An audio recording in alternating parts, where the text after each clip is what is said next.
And what's in the darkness is also in the light. So I'm just making it fit to what I need this record to do. I can't change the sound per se, but I can make it my own.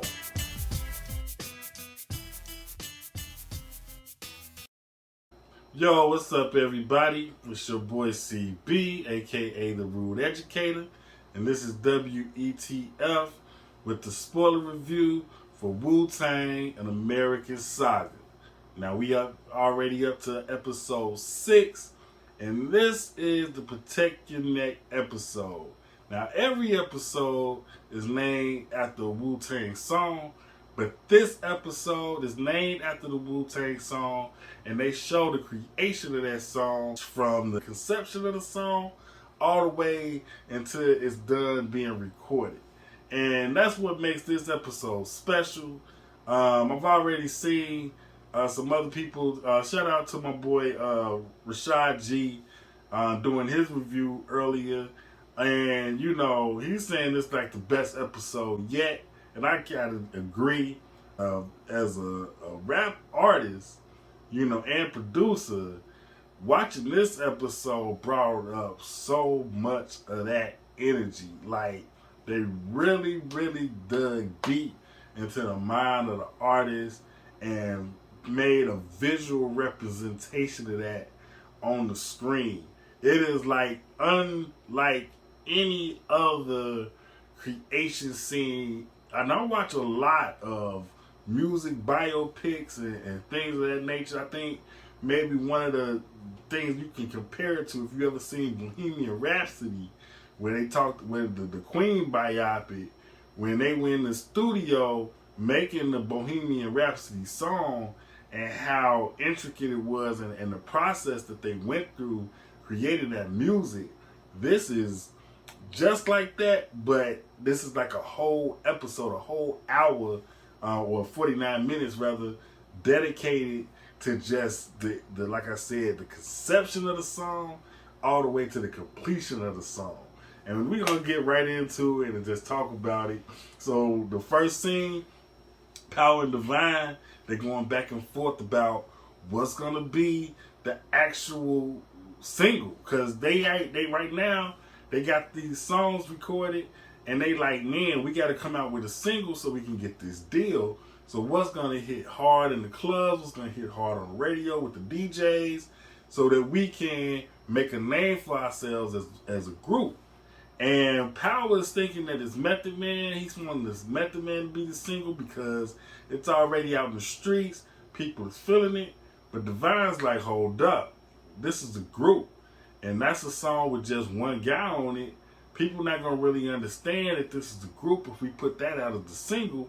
And I kind of agree with what Divine's saying. It's like, Method Man, as dope as he is, he can't represent the whole clan by himself. Like, you see that happen a lot where it's like supposed to be a group, but you got one standout, and it kind of takes away from the group dynamic. And there's nothing wrong with a one person standing out, but when you're trying to promote a group as a whole, then you got to put the whole group on display.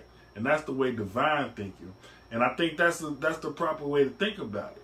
Meanwhile, RZA's sitting there listening to their conversation, and even though, you know, Power got the song he wanted, and Divine was like, yeah, we should do Tears as a single, but RZA like, nah, ain't neither one of those songs really yet. We got to come up with something brand new. And that's when Power started tripping, because once again, the money thing, you know, like we saw last episode, Power kind of fed up about the money thing. He behind the movement 100%, but the money thing is what his focus is. And Divine focused on the business aspect, but RZA, he's really focused in on the music aspect. And that's what made the Wu-Tang Clan such an effective organization, is the fact that they had people in charge of different aspects of the business, and they were all in on their aspect. You know what I'm saying? Divine all the way in on the business aspect.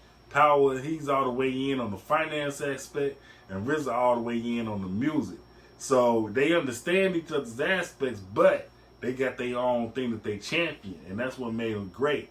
So RZA's like, we got to come up with something brand new to hit hard to really make people feel us as a group. And even though they went back and forth with him for a little bit, when RZA hit the start button on that SP1200, that was it. They was like, all right, we're gonna leave him alone, let him do his thing.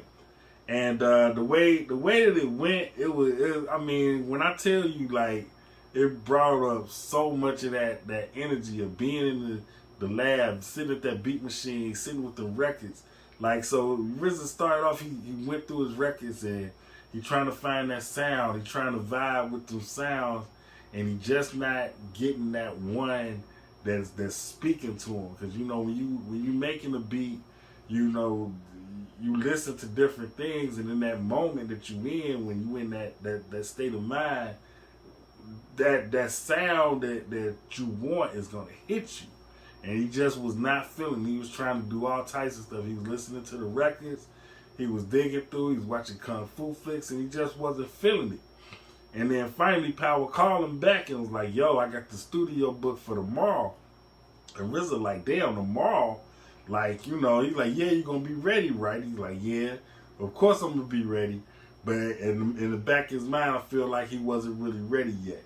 So he get up out the lab and go do some record digging. And for those that don't know, when you digging for records, you gotta go to some spots. You gotta find, back in the day, they had a lot of record shops, and you could go through, find those old records, find those hard to find classics, or maybe some kind of obscure record ain't nobody ever heard of, in order to get that good sound, that unique sound especially. And he's going around to different record shops trying to find that sound. And it's interesting because he ran into another producer from around the way. In fact, it's the producer that worked with Dennis on the track when he did, I'm Done Playing Around, whatever the name of the joint was. And, they kind of did that whole competitive thing in the record shop real quick, where it's like, yeah, people asking for some more of that D-Lover that I did for him. And RZA like, yeah, that was cool. It was cool for a local record. You know what I'm saying? That's kind of a diss to tell another producer that they shit is local, especially when you saying your shit about to take off. But dude kind of got him back and was like, I'm about to be working with Pooba, talking about Grand Pooba, and that was kind of like his way to shoot back. But I think at the end of the day, RZA won because everywhere RZA was digging for his records, old boy was right behind him, trying to figure out what he was digging for. And RZA even called him out on it. He was like, "Yo, you see you got some records from the one shop. I was there earlier. I ain't find nothing though, because they was kind of dry." And dude tried to hit him back with the, where you ain't really know what you was looking for. I found the real jewels. But when RZA got his record and bounced, he was over there at the counter asking the clerk what he caught. And of course she didn't really know. RZA really tried to not make it known what he was copying and got out of there real quick. Because he didn't want nobody, back in the day, it was a sin to bite off of somebody else's record. So he didn't want nobody even knowing what he was sampling to get the kind of sounds he was getting. So we get back to the lab, and he listening to the record that he just caught, trying to find that sound, And his uncle pop up. His uncle that he went to go visit in Ohio back in the day when he was a young boy, he pops up. And he having that inside his mind conversation with his uncle, and they talking about the record, because when he turns the record on, he visualizing the whole band, including the singers, in the room with him. So it's like he's sitting there listening to the record, but he visualizing the whole thing. And that's the this is the scene that really took me back. It was not in a way of reminiscing, but I was taken back by the scene, by the actual visualization of this process of listening to this record, imagining all these people in that room, like the drummer back there doing this thing, and you got the bass player and the guitar player doing their thing. And they even had a record he put on, and the horns was in there. And it was funny because when the horn section popped up, dude was just like, yo, you don't need us no way. You always take us out anyway. We just going to get on up out of here. And you might as well take him out too, because you don't like him because he talked too much. And RZA was like, yep, you're right. So anyway, he visualizing this whole thing, and he taking parts out. And as he take the parts out, they disappearing out the room. And so we just left with the drum. And then he bring back the bass player back, and he just got the bass player. And then he start really, altering the sound, slowing it down, speeding it up, and stuff like that. And the uncle sitting there like, man, what is you doing? And this is the part too that gets me because, man, he was out there, when he was out there in Ohio with his uncle, he was afraid of the dark. And his uncle told him, he was like, whatever in the darkness is also in the light, so there's no need to be afraid. And he put that back on his uncle. This is all going on in his mind, of course, but he put this back on his uncle to say, look, this is all on this record. And what's in the darkness is also in the light. So I'm just making it fit to what I need this record to do. I can't change the sound per se, but I can make it my own. And so he was making that was just representing him, making that right with him. You know what I'm saying? Of course, his uncle wasn't actually there, but he planking this right in his mind, how he gonna do this and what his process is. So he goes through the process, you know what I'm saying? He gets the beat together, and so now it's time to go to the studio. And so they get to the studio and the whole clan is there. They acting the fool like, like cats do when they get together with their people, you together with your boys and stuff. Oh, it's just wild out. We in here living it up. We in the studio for real. We about to lay down this joint. RZA got the dope beat on. It's about to be all love. Everybody having a good time. And, he orchestrating the whole thing. He like, yeah, we got to inspect the deck. He gonna go up first. So one of the other things, one of the quote-unquote legends of Wu-Tang is that, they wrote their lyrics on some of everything. I know Ghost and Ray used to talk about it a lot, how they had just found whatever, like a gum rapper, and might write a little bit of lyric on that. So they in the studio, and first of all, they show Raekwon, they show him writing his lyrics on a paper cup. It's like, why would you even do that? But it made sense to him, right?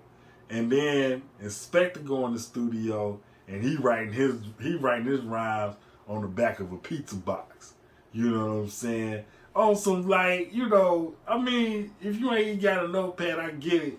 But at the same time, man, you got a notepad. You just doing it just to be doing something, or that's the rah-rah part of it. But anyway, it was good to watch that. And then so as each MC go in the booth, they doing the same visualization. It's a similar visualization because, of course, they not making beats. They just writing their rhymes and they spitting their rhymes. But the way that they visualize each MC going in, like when Inspector Deck went in, first they show him writing on the pizza box, and then they show him writing on the wall with spray paint.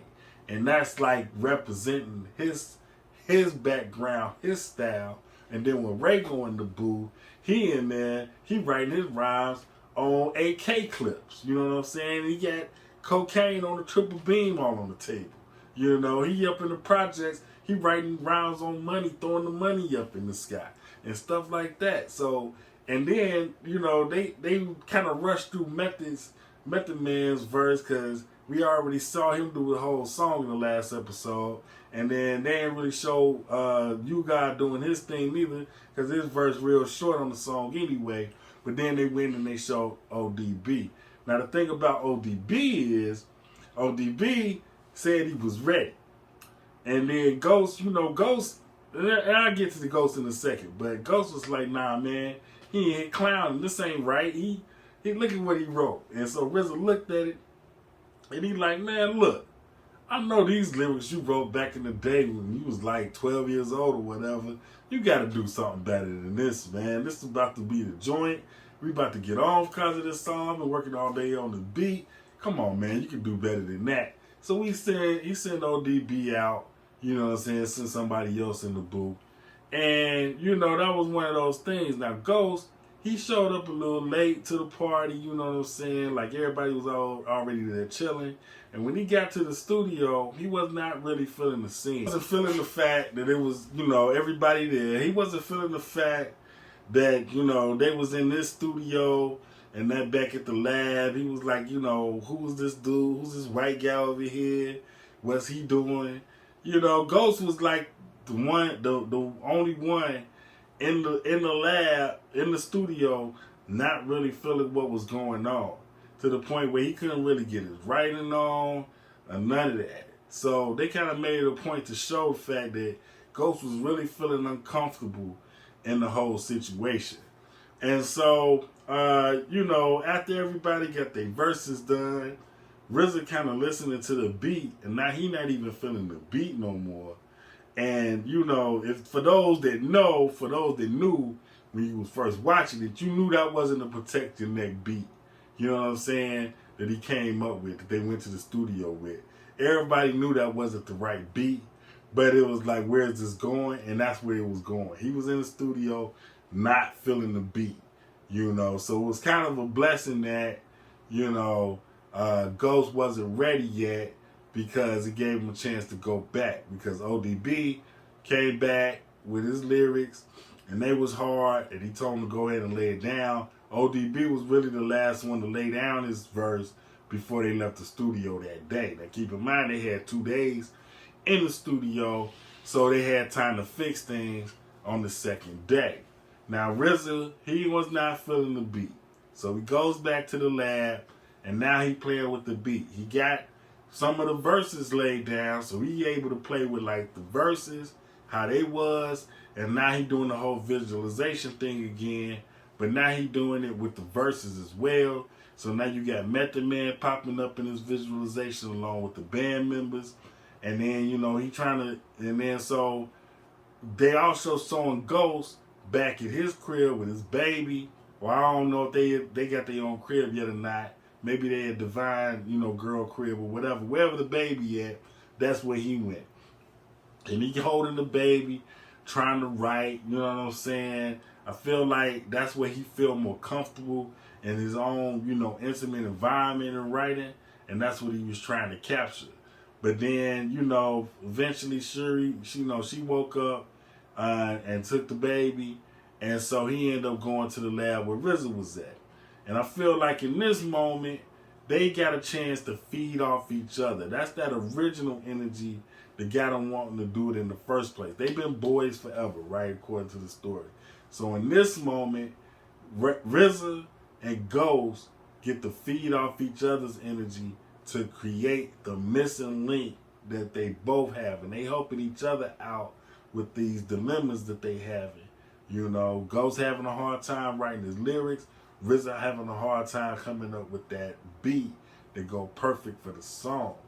And so they sitting around, they chilling, RZA playing stuff for Ghost, Ghost spitting stuff for RZA, and you know, they just eat some Chinese food and start watching the Kung Fu flick. They smoking little stuff, just the stuff that they normally do when they just kicking it around. And that was the key.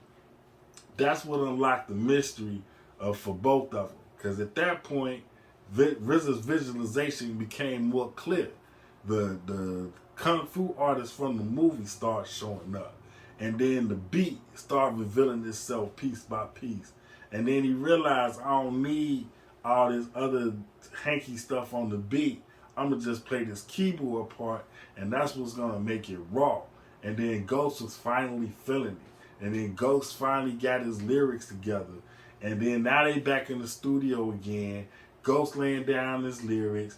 The beat is banging the way it should be. By the time Ghost done with his joint, RZA go in there and do his joint. And by the time he done with his joint, everybody from the clan is back in the studio. GZA shows up, finish the song off, and boom. Protect Your Neck is born. I mean, when I tell you that I was like on the edge of my seat excited with this episode, I really do mean it. Like, it was one of the best episodes. It was one of the best depictions of music creation I've ever seen in all of my years. This was really capturing the essence of hip hop in its truest form. Like, I don't know how involved RZA was in the creative process of this particular episode, but it's like he explained what was going on in his head during the creation of these things, and they put it down in a visual, cinematic form that can never be forgotten. I mean, my dude, they got the players in the band in the room with you while you making the beat and manipulating them and making them mad because you making them repeat and slow down and speed up and all of that. That is, I hate using the word genius frivolously, but that was some ingenious shit. I mean, if there are any episodes in this series that deserve 5 out of 5, this episode deserves it. It was everything to me. I mean, I was totally blown away. I mean, I watched most of these episodes 2 or 3 times so I can do these videos, but this one, I might watch it again after I'm done right now because it was that good. It was that impactful on me. And I always want to know what y'all think about it. Do you feel the same way that I do? Like this was some real killer shit? Or maybe you thought it was some mid? I need to know. Maybe I'm tripping. Maybe I'm giving it much more credit than it deserves because of how I feel personally about the subject matter. Y'all gotta let me know these things, man. How am I gonna know if don't nobody let me know? Anyway, I think I had enough fun talking about this episode and how I feel about this episode. So I'm gonna move on to the next thing. I'm kind of tired right now. I've been working all night, and I just want to make sure I get y'all this video. But yo, my name is CB. I'm the Rude Educator, and this is WETF. Peace. On the inside, it was a hit to your pride. But was you really surprised? You ain't put in the work that it takes to escape to a place that the vibe take your mind and your fear get erased. It ain't